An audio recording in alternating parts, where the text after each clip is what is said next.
오늘은 베드로전서 강의 이제 세 번째, 고난을 이기는 소망이라고 하는 이 제목으로 말씀을 같이 나누겠습니다.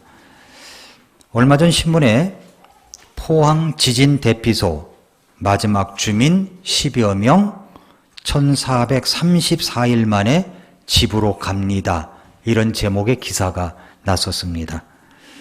2017년 11월 15일 날 경북 포항에서 발생한 5.4의 지진은 1978년 한반도 지진 관측이 시작된 이후에 역대 2급 강진이었습니다. 건물 5만 5천여 곳의 피해, 이재민 2,400명 발생.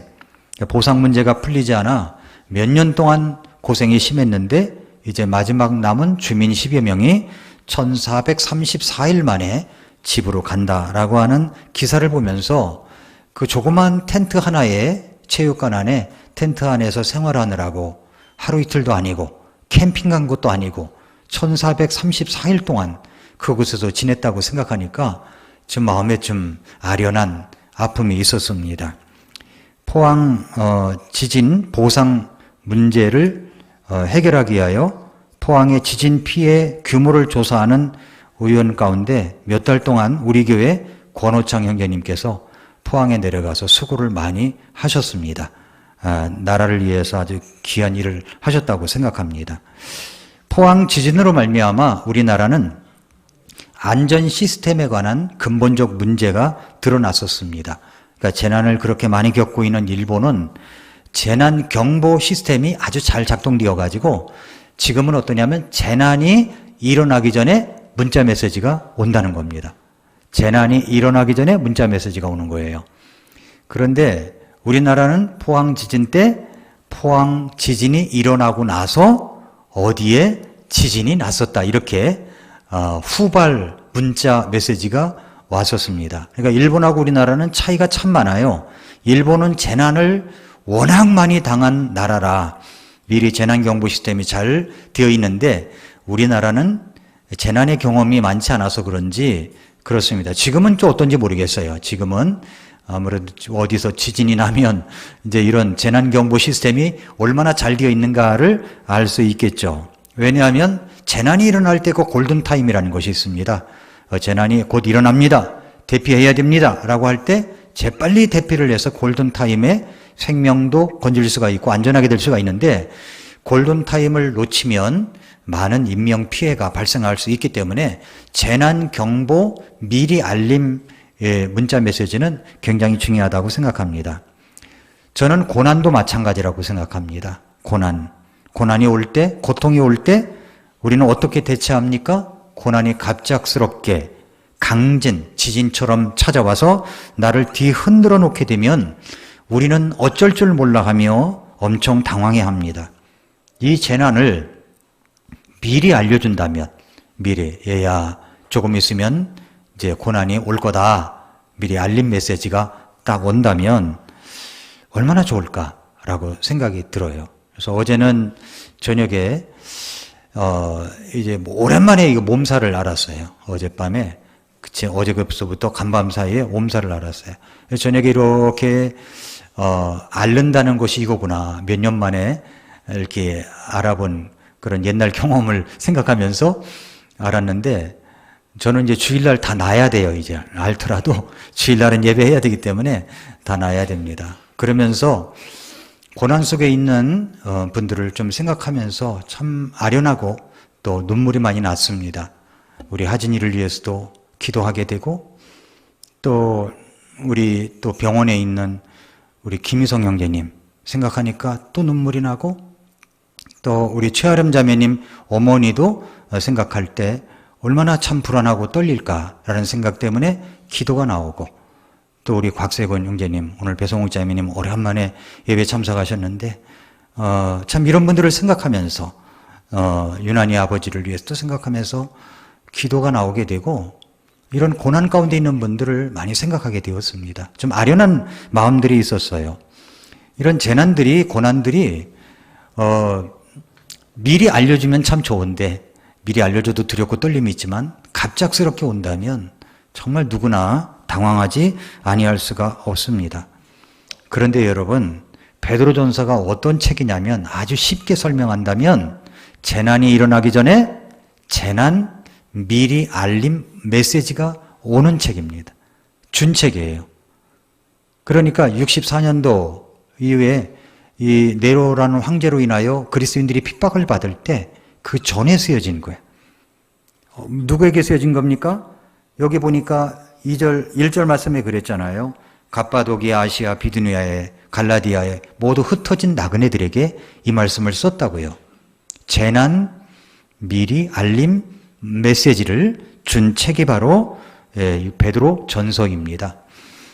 우리의 모습은 서로 다르죠. 행동도 다르고 옷차림도 다릅니다. 우리 입맛도 다르고 각자 좋아하는 음식도 다 다릅니다. 읽는 책도 다르고 타고 다니는 차도 다 다릅니다.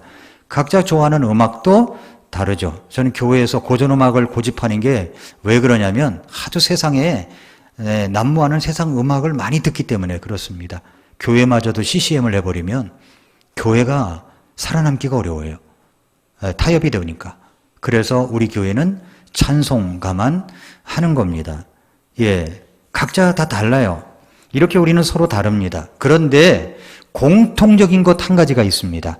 공통적인 것, 누구에게나 있는 것, 공통적인 것, 그게 바로 뭐냐면 고난입니다. 고난. 우리는 서로 다르지만 고난이 무엇을 뜻하는지는 알고 있어요. 고난은 공통 언어입니다. 공통 언어. 눈물이라고 하는 것은 그리스도인이나 비그리스도인이나 유대인이나 이방인이나 다른 종교를 믿고 있는 사람이라고 할지라도 누구라도 이것이 다 알고 있는 느낌이 다 같습니다. 살림이 고통스럽고 희망이 사라지는 것처럼 느껴질 때 그때 우리는 각기 다른 방법으로 각자의 고민과 아픔과 고통을 표현할 것입니다. 하지만 우리는 모두 이 고통과 아픔, 질병과 재난, 시련과 고난의 느낌이 어떤 것인지 알고 있습니다. 위대한 설교가 조셉 파커는 나이 어린 젊은 목회자들에게 이렇게 말했던 적이 있습니다.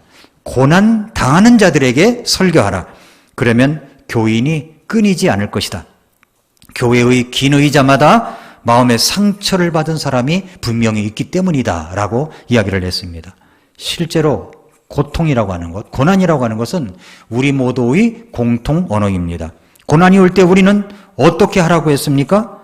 지난번에도 말씀드렸처럼 처음에 그 고난의 정체를 밝혀야 된다고 그랬습니다. 이 고난이라는 것이 무엇인가 정체를 밝혀야 돼요. 영광을 기대하라고 했습니다. 희망을, 소망을 가지라고 했습니다.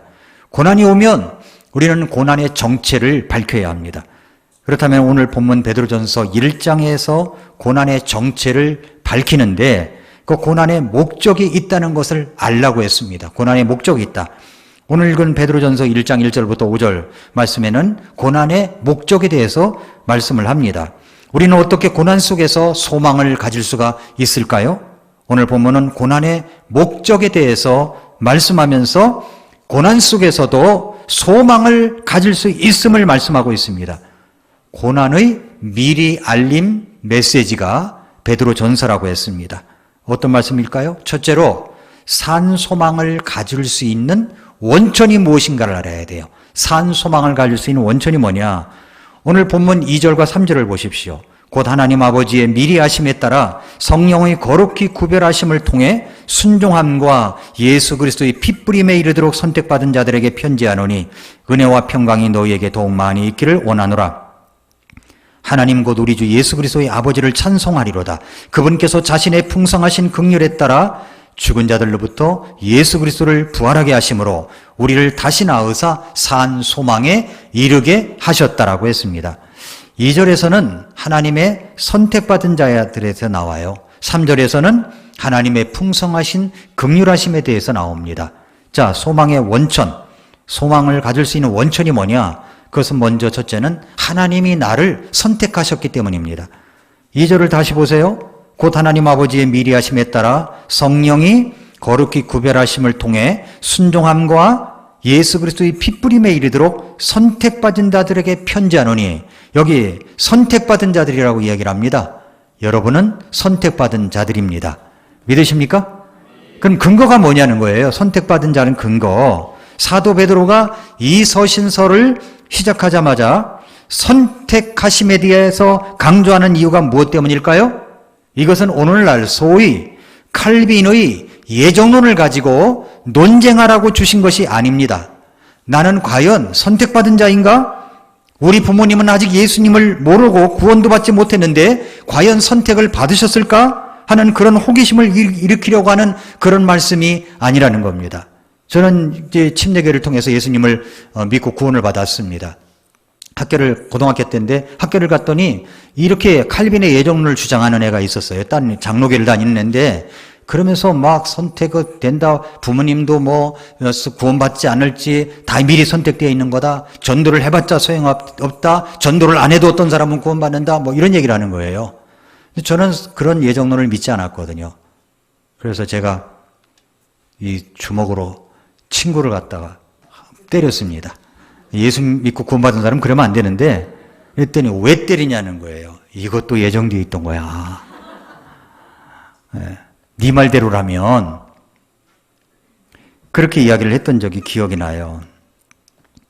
조금 이따 더 말씀을 드리고 여기서 우리는 사도 베드로가 왜 이런 주제로 시작을 했는지를 알아야 돼요. 2절을 보면은 삼위일체 하나님이 다 나와요. 하나님 아버지의 미리 아심, 성령의 거룩히 구별하심을 통한 순종함, 예수 그리스도의 피뿌림, 이렇게 삼위일체가 다 나와요. 고난을 당하고 있는 성도들에게 여러분의 삶은 결코 우연이 아니라고 말합니다. 우리가 우연하게 이 세상에 던져져서 아무렇게나 취급되어 고난을 당하는 것이 아니라 하나님께서 미리 아시고 예수 그리스도 안에서 여러분을 선택해 주신 선택받은 사람이라는 겁니다. 그러나 여러분, 고난을 당하는 여러분, 고난이 아무리 어렵다고 할지라도 결코 실망해서는 안 되며, 왜냐하면 하나님께서 여러분을 선택하셨기 때문이라고 여기 베드로가 먼저 시작을 한 겁니다. 말씀을 시작한 거예요. 여기서 우리는 칼빈의 예정론은 성경이 말씀하고 있는 그런 것이 아니라는 것을 알고 있어야 됩니다. 칼빈의 예정론이라는 것이 무엇을 말합니까? 예정론을 알려면 이 존 칼빈이 어떤 사람인가를 먼저 알아봐야 됩니다. 존 칼빈은 어떤 사람이었습니까? 존 칼빈은요, 아주 극단적인 운명론자였어요. 로마 카톨릭 교회의 사제였습니다. 신부였어요. 그는 역시 로마 카톨릭의 사자였던 신부였던 제롬이라는 신부로부터 극단적인 운명론 공부를 했던 사람입니다. 제롬이라고 하는 사람은 420년에 살았던 구원받지 못한 사제였습니다. 제롬은 모든 사람들은 창세 전에 죽어서 하늘나라 갈 것인가 지옥에 갈 것인지 정해져 있다고 믿고 그렇게 가르쳤던 사람입니다. 그러니까 제롬에 의하면 구원받을지 지옥에 갈지 태어나기도 전에 이미 정해졌기 때문에 여러분이 구원받기 위해서 할 수 있거나 해야 할 것은 아무것도 없다고 가르칩니다. 제롬에 의하면 하늘나라로 가기로 예정되어 있다면 여러분이 어떻게 살든지 간에 하늘나라로 간다고 말합니다. 만약에 여러분이 지옥 가기로 예정되어 있다면 뭐 어떻게 여러분이 믿음을 가지려고 아무리 애를 써도 지옥에 간다고 말합니다. 이런 부분들을 잘 들어봐야 됩니다. 다시 한번 잘 들어보십시오. 제롬이라는 이 카톨릭 사제가 말하기를 예수 그리스도께서 십자가에서 죽으신 것은 태어나기도 전에 이미 구원받기로 하나님께서 정하신 사람들만을 위한 것이라고 주장을 합니다. 그 제롬에 의하면 예수님은 십자가 위에서 죽으신 것은 예정되지 않은 사람에게는 아무런 관련이 없다라고 가르쳤다는 거예요. 이것을 제롬주의라고 합니다. 제롬주의. 그런데 이것이 모태가 되어서 칼빈주의가 나오게 된 겁니다. 그러니까 칼빈주의 안에는 제롬주의가 들어가 있는 거예요. 오늘날 칼빈주의라고 하는 것은 사실 제롬에 의해서 만들어진 체계입니다. 칼빈은 제롬 사상을 그대로 전수받아서 사람들에게 가르쳐서 이 사상을 전한 것뿐입니다. 칼빈은 스위스의 제네바에서 로마의 교황이 통치하는 방식으로 나라를 통치했던 사람입니다. 칼빈은 이런 말을 했어요. 성경의 분명한 교리를 확실히 하다 보면 우리는 영원하고 불변하는 교육에 의해 하나님께서는 누가 구원을 받을지와 누가 정죄를 받을지 결정해 놓으셨음을 알 수 있다. 아담과 이브의 타락마저도 영원한 계획에 의한 것이다.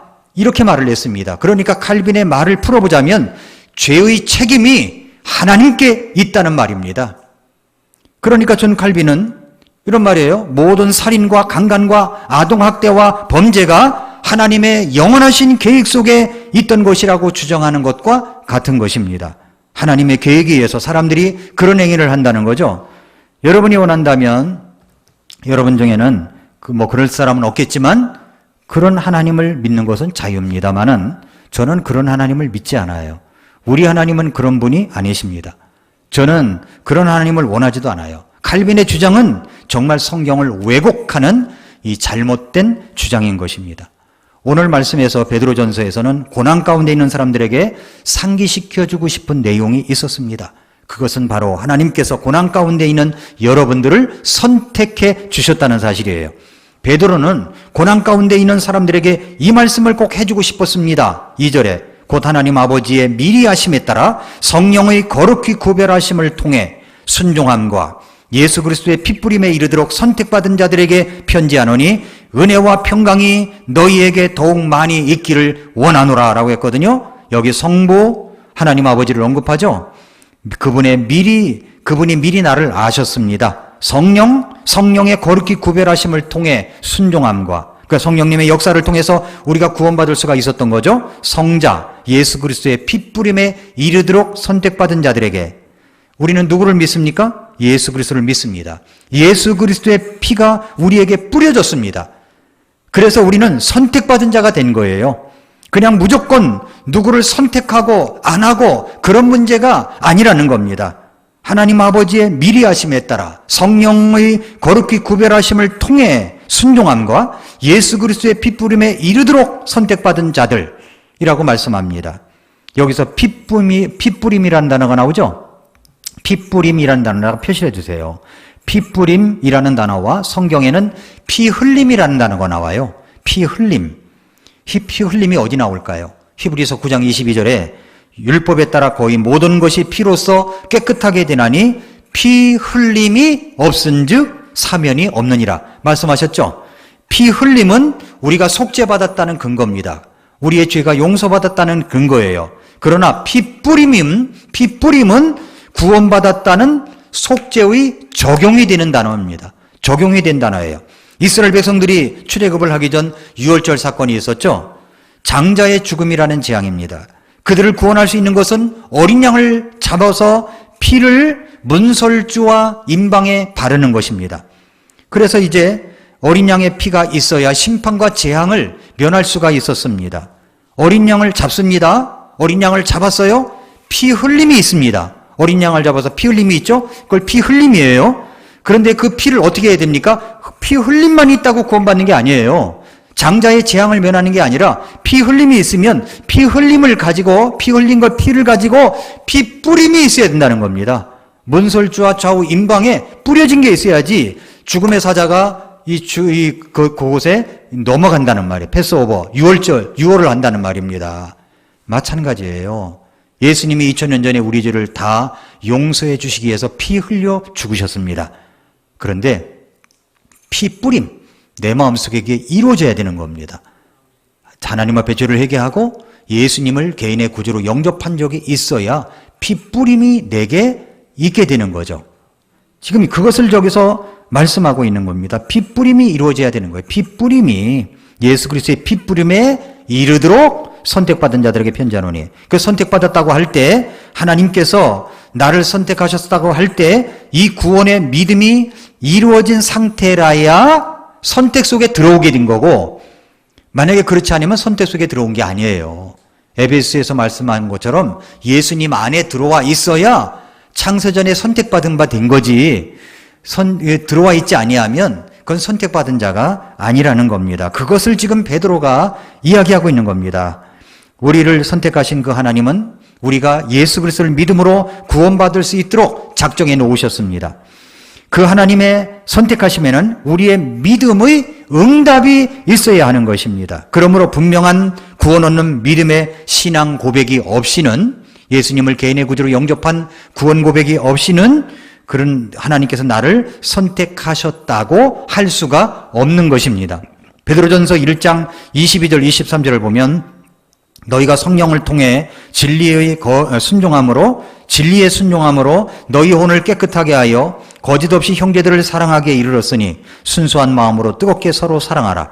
너희가 다시 태어난 것은 썩을 씨에서 난 것이 아니요 썩지 아니할 씨에서 난 것이니 살아있고 영원히 거하는 하나님의 말씀으로 된 것이니라. 말씀을 통해서 구원의 복음을 들었을 때 예수 그리스도를 믿게 되면 그 그리스도를 구주로 믿고 영접하는 결단을 통해서 하나님의 자녀가 되는 것입니다. 하나님께서 그렇게 나를 선택하신 것입니다. 이것이 바로 뭐냐면 그렇게 하나님께서 나를 선택하셨다라고 하는 내용을 말씀하신 드린 거고, 또 하나가 있어요. 하나님께서 나를 긍휼히 여기셨다는 겁니다. 산소망의 기초가 되는 게, 원천이 되는 게 뭐냐면 나를 긍휼히 여겨 주셨다는 거예요. 1장 3절을 보세요. 하나님 곧 우리 주 예수 그리스도의 아버지를 찬송하리로다. 그분께서 자신의 풍성하신 긍휼에 따라, 여기 긍휼이라는 말이 나오죠. 풍성하신 긍휼에 따라 죽은 자들로부터 예수 그리스도를 부활하게 하심으로 우리를 다시 낳으사 산 소망에 이르게 하셨다고 했습니다. 자신의 풍성하신 긍휼에 따라 우리가 구원받고 거듭난 것은 하나님의 풍성하신 긍휼 때문입니다. 긍휼이란 말이 뭐예요? 어떤 사람에게 마땅히 저주해야 되는데 하나님께서 불쌍히 여겨주셔서 저주하지 않는 것이 긍휼입니다. 이 저주가 뭡니까? 죄에 대한 심판이죠. 우린 심판을 받아서 지옥에 들어갈 수밖에 없는데 하나님께서 우리를 긍휼히 여겨주셔서 저주를 내리지 않는 거죠. 우리를 구원해 주신 거예요. 긍휼하신 때문에 그렇게 된 겁니다. 여러분, 우리가 범한 죄의 깊이를 아십니까? 우리는 우리 자신이 생각하는 것보다 훨씬 더 사악한 존재들이에요. 내가 생각하는 죄의 무게보다 더 무거운 죄를 갖고 있습니다. 내 자신이 생각하는 죄의 문제의 심각성보다도 훨씬 더 죄에 찌들리고 오염되고 부패되어 있는 사람들입니다. 여러분이 이제 겨울철을 지나고서 이제 예를 들어서 집안에서 이불이 있는데 이부자리를 갖다가 턴다고 생각해 보세요. 털면 어디서 털으려고 그래요? 나가서 털려고 그러잖아요. 집 바깥에서 털려고 그러잖아요. 근데 집에서 커튼 쳐놓고 햇빛도 안 들어오고 그러니까 이렇게 턴다고 그래서 먼지가 보입니까? 안 보여요, 먼지. 그러나 창문을, 커튼을 걷어치고 햇살이 내리칠 때 그때 먼지를 털면 미세한 먼지라도 다 보입니다. 다 보여요. 여러분, 성령의 그런 역사하심에 따라 내 죄를 보면 다 보여요. 없는 게 아니에요. 있어요. 여러분, 그렇습니다. 우리가 우리 자신의 죄를 성령님의 밝은 빛 아래에서 보게 된다면 우리는 내 자신의 죄의 심각성과 부패성과 악의 깊이를 보게 될 것입니다. 아마도 도저히 견디기 어려워 떼굴떼굴 굴릴지도 몰라요. 그런 죄악의 심각성으로 말미암아 하나님의 진노를 받을 수밖에 없는 그런 나였는데 긍휼에 풍성하신 하나님께서 나를 불쌍히 여겨주셔서 용서해 주셨다는 것입니다. 이게 얼마나 놀라운 거예요? 그렇다면 여러분 이렇게 생각해 보세요. 그렇다면 내가 고난 가운데 있을지라도 내가 절망해야 할 이유가 어디에 있습니까? 내게 고난이 온다고 할지라도 낙심해야 할 이유가 어디에 있습니까? 하나님께서 나를 선택해 주셨고 나를 긍휼히 여겨 주셨는데 말입니다. 인생을 살면서 어떤 약간의 괴로움과 고난이 있다고 할지라도 우리는 하나님의 선택과 하나님의 긍휼하심을 경험하며 감사해야 할 넉넉한 이유가 되지 않았겠습니까? 오늘 이게 솔로한 우리 임성원 형제의 찬양과 우리 찬양대 찬양은 고난이 온다고 할지라도 주님을 찬양해야 된다는, 범사에 감사해야 된다는 메시지가 연결되더라고요. 찬양 들으면서 끝나고 그냥 돌아가도 되겠다라고 생각이 들었는데 여러분, 그렇습니다. 그래요. 하나님 곧 우리 주 예수 그리스도의 아버지를 찬송하리로다. 왜 그래요? 그분께서 자신의 풍성하신 긍휼에 따라 죽은 자들로부터 예수 그리스도를 부활하게 하심으로 우리를 다시 낳으사 산 소망에 이르게 하셨기 때문입니다. 그래서 주님 앞에 우리가 높으신 주님을 찬양하며 노래할 수가 있는 것입니다. 제2차 세계대전 때 연합군이 독일을 점령하고 이 독일의 지옥의 수용소라고 불리우는 아우슈비츠 수용소를 탈환을 했습니다. 이 지옥 같은 수용소, 가스실에 끌려가 죽고 이 모양 저 모양으로 죽어간 이 수용소, 끔찍한 학대와 고통과 잔인한 고문과 비인간적인 억압에 시달려 정말 그런 여러 가지 고통의 장소였던 아우슈비츠 수용소. 그런데 연합군이 들어가서 보니까 뜻밖에도 한 벽에 찬송가 가사가 적혀 있더래요. 가사 내용은 이렇습니다. 하늘을 두루마리 삼고 바다를 먹물 삼아도 하나님의 사랑 다 기록할 수 없겠네. 생각해 보세요. 그 죽음의 수용소에서 어떻게 이런 가사를 쓸 수가 있습니까? 하나님의 사랑을 느꼈다는 말이 아닙니까? 하늘을 두루마리 삼고 바다를 먹물 삼아도 한없는 하나님의 사랑 다 기록할 수 없겠네. 이 지옥 같은 수용소에도 하나님의 그 큰 사랑, 하늘을 두루마리 삼고 바다를 먹물 삼아도 다 기록할 수 없는 이 하나님의 사랑이 있었던 것입니다. 그 현장이었던 거예요. 어떻게 하나님의 사랑을 느끼고 있습니까? 여러분, 고난이 올 때 이길 수 있는 힘은 바로 이런 하나님의 풍성하신 사랑의 긍휼하심을 우리가 깨닫게 될 때 그 고난을 견딜 수가 있게 되는 것입니다. 이 선택하심과 하나님의 긍휼하심이 있을 때 우리는 다시 소망을 가질 수가 있게 되는 것입니다.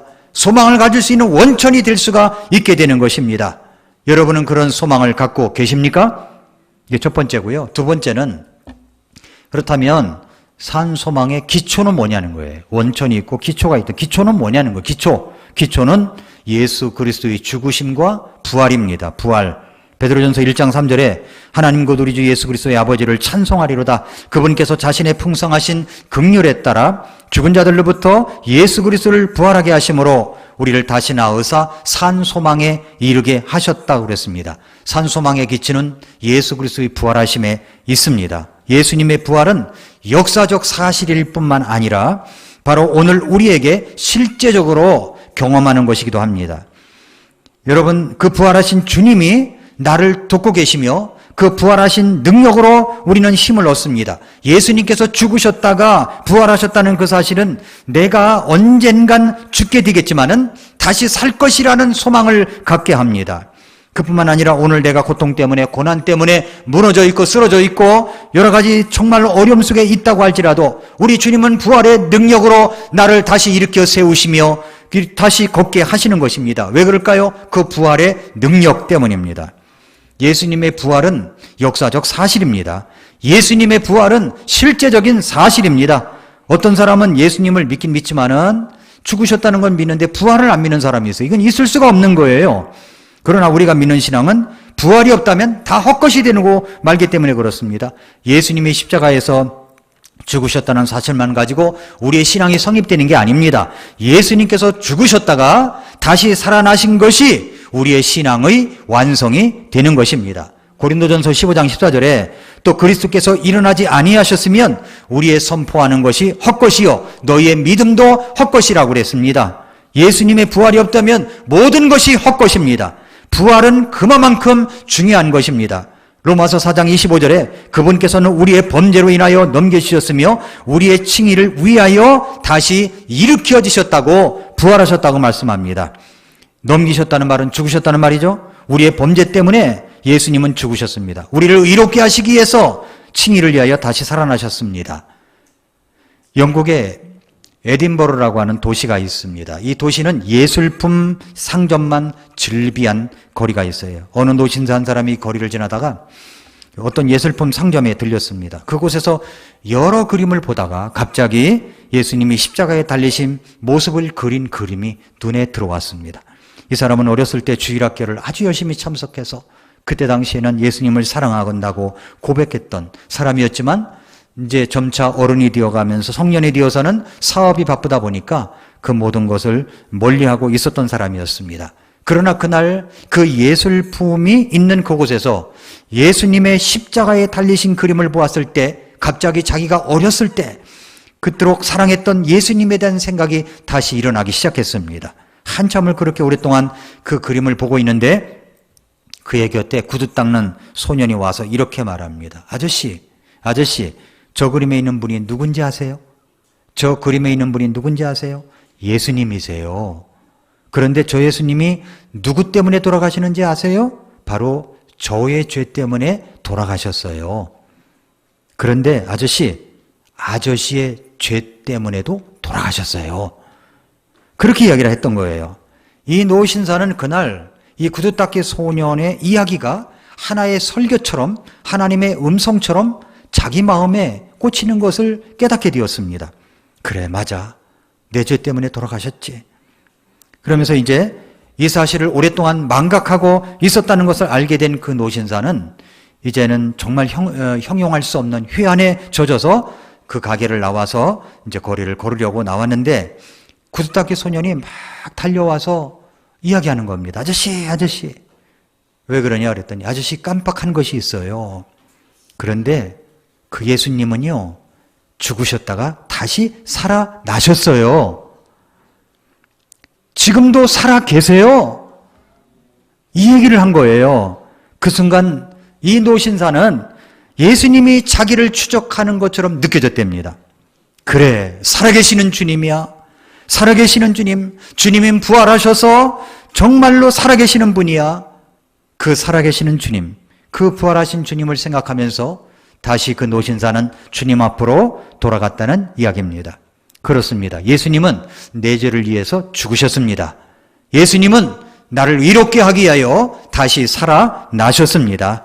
나를 긍휼히 여겨주셨고 나를 선택하셨고 지금도 내가 부활의 산 소망을 갖고 살아가기를 바라고 계시는 분이 바로 하나님 아버지시요 예수 그리스도이십니다.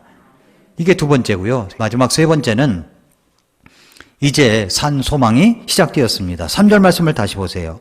하나님 곧 우리 주 예수 그리스도의 아버지를 찬송하리로다.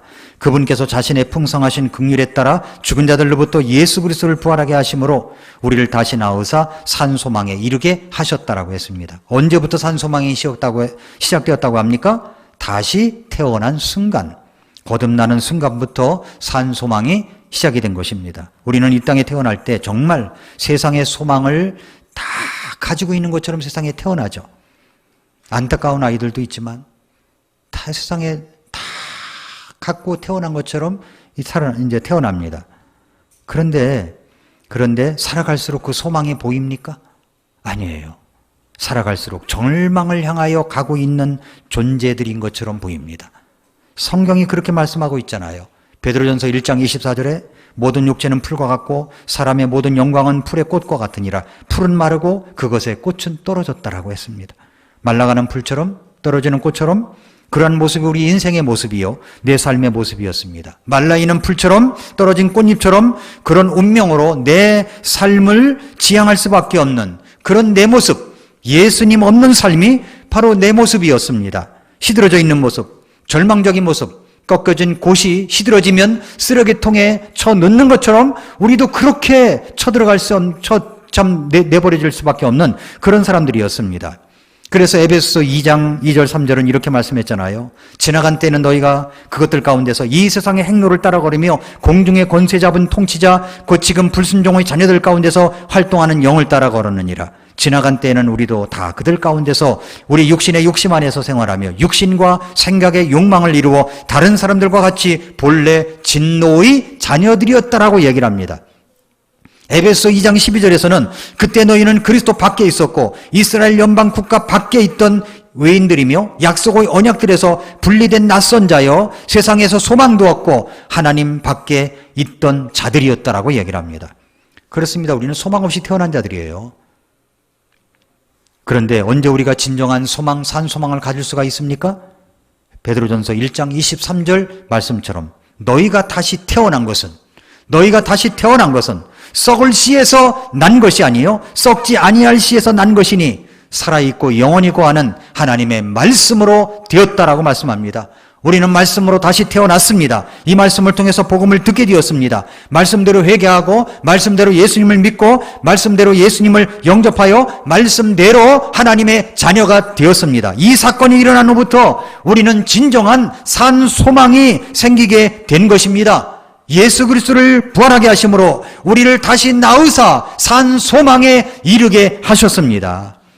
그렇게 산 소망에 이르게 된 거예요. 시인이며 목사인 에드워드 모트라는 분이 있어요. 에드워드 모트 1797년 1월 21일 영국 런던에서 선술집을 운영하며 겨우 생계를 유지하던 가난한 가정에서 태어난 목사님입니다. 에드워드가 자라난 환경은 이렇다고 말할 것이 없을 정도로 아주 어려웠어요. 험악했어요. 가난해서 제대로 된 교육을 받을 수 없었고, 어렸을 때 본 것은 선술집이라 맨날 술 먹은 사람들이 떠들고 싸우고 욕저거리하고 그런 환경 속에서 살았기 때문에 그는 정말로 열등감도 있고 또 반항심으로 길거리를 걸으면서 떠도는 삶을 살았어요. 나쁜 일을 도맡아서 하고 휘말리고 폭력을 일삼고 원망과 불평이 가득 찬 그런 모습으로 어린 시절을 보냈습니다. 근데 정말 인간적으로 자기를 따뜻하게 대해주고 조언해줄 사람이 없었어요. 그런데 에드워드가 이제 성장하면서 이 친구는 아주 뛰어난 손재주가 있었습니다. 16살이 되었을 때 돈을 벌려고 가구 공장에 이제 취직을 해서 목공일을 시작했습니다. 다행히 그 가구 공장 주인 아저씨는 에드워드를 자식을 돌보듯 정말 따뜻하게 눈여겨보고 관심을 갖고 사랑으로 돌봐줬어요.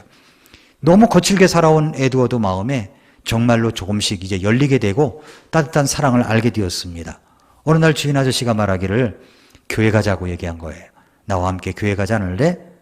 그 에드워드를 데리고 교회로 가자고 한 거예요. 그러니까 에드워드는 그동안 이 아저씨의 따뜻한 사랑을 받아왔기 때문에 안 갑니다. 나 교회 싫습니다. 이렇게 말하기가 어려웠대요. 그래서 이제 교회를 이제 가게 되었습니다. 그날 예배 설교가 제목이 뭐냐면 하나님의 부르심이라고 하는 제목이었습니다.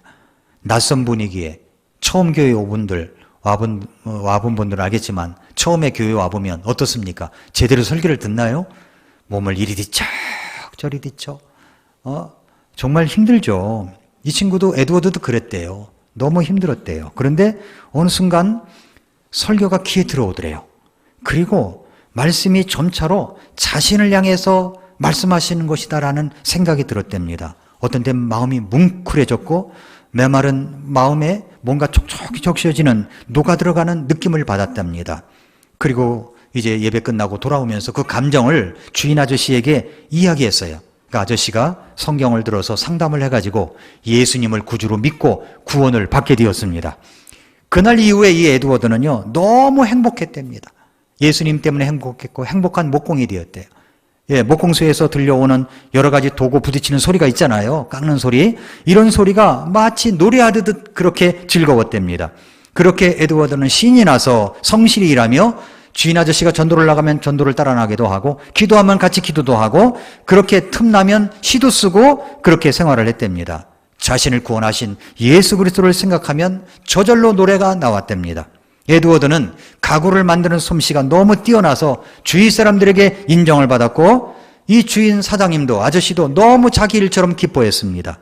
세월이 지나자 가구 만드는 일이 점점 번창했고 이 주인 아저씨가 에드워드의 이름으로 가게 샵을 하나 내줬습니다.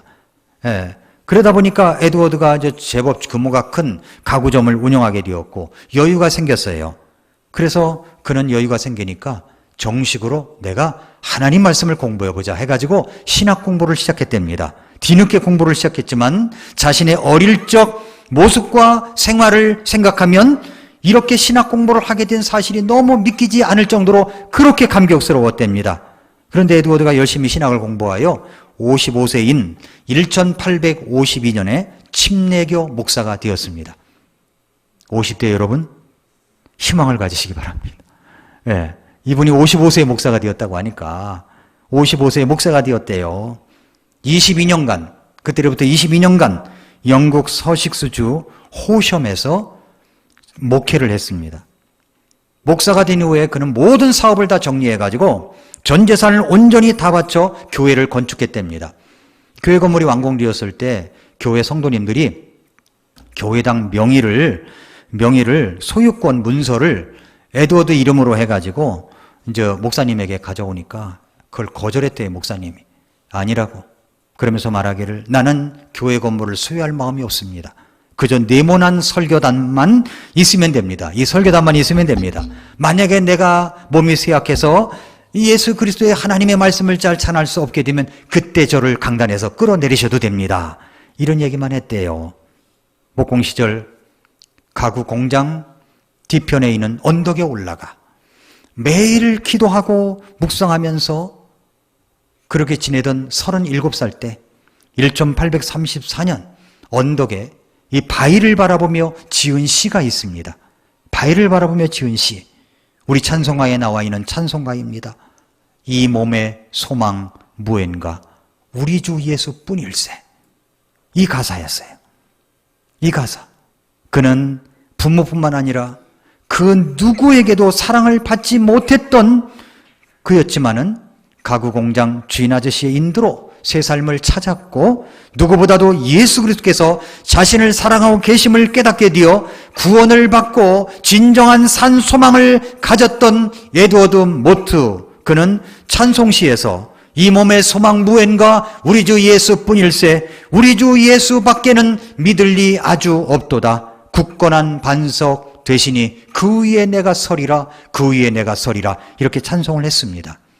사랑하는 성도 여러분, 여러분의 소망은 무엇입니까? 어떤 게 소망이에요? 혹시 소망 없이 방황하고 있는 것은 아닙니까? 혹시 여러분 가운데 매주일 어김없이 교회에 나와 이렇게 예배를 드리고 있지만 거듭나지 못한 그런 상태로 있는 것은 아닙니까? 생명의 주님이신 예수 그리스도를 통해서만 거듭나야만 산소망을 가질 수가 있습니다. 그 부활의 산소망이 우리를 거듭나게 하셨습니다. 그 부활의 산소망이 우리를 고난 가운데 있지만 주님을 바라보게 만들고 감사가 나오게 만들고 우리 주님을 찬양할 수 있게 만드는 것입니다. 여러분의 고난은 무엇입니까? 기도하겠습니다. 이 시간 머릿속에서 기도하겠습니다. 여러분의 고난은 무엇입니까? 무엇 때문에 그렇게 힘들어 하십니까? 왜 이렇게 절망하십니까? 낙심하셨습니까? 재난 미리 알림 메시지 베드로전서를 통해서 말씀하십니다. 고난은 말이야 이런 거지만 너희들은 소망을 갖고 살아갈 수 있단다. 실망하지 말아라. 내가 너를 도울 거다. 소망을 가져라 말씀하십니다. 우리 주님께 소망을 주십시오. 부활의 산소망이 우리를 고난 가운데서 산소망을 가질 수 있게 하십니다. 부활하신 예수님을 의지하십시오. 그분을 바라보십시오. 주님 앞에 주님 소망, 고난 가운데서도 주님을 바라보겠습니다. 소망스럽게 살아가겠습니다. 말씀 드리십시오. 기도하십시오. 혹시 여러분 가운데 저는 오늘 밤 죽으면 천국 갈 수 있는 자신이 없습니다. 목사님, 저를 위해서 기도해 주시겠습니까? 그저 교회만 왔다 갔다 했지 제가 천국에 갈 수 있는 자신이 없습니다. 목사님, 저를 위해서 기도해 주십시오. 그런 분 계시면 제가 기도해 드리고 상담해 드리겠습니다. 그런 분 계시면 잠깐 손을 들었다 내려 주시기 바랍니다. 그런 분 계십니까? 우리 같이 한번 하나님께서 주신 메시지를 갖고 우리 같이 한번 기도하겠습니다.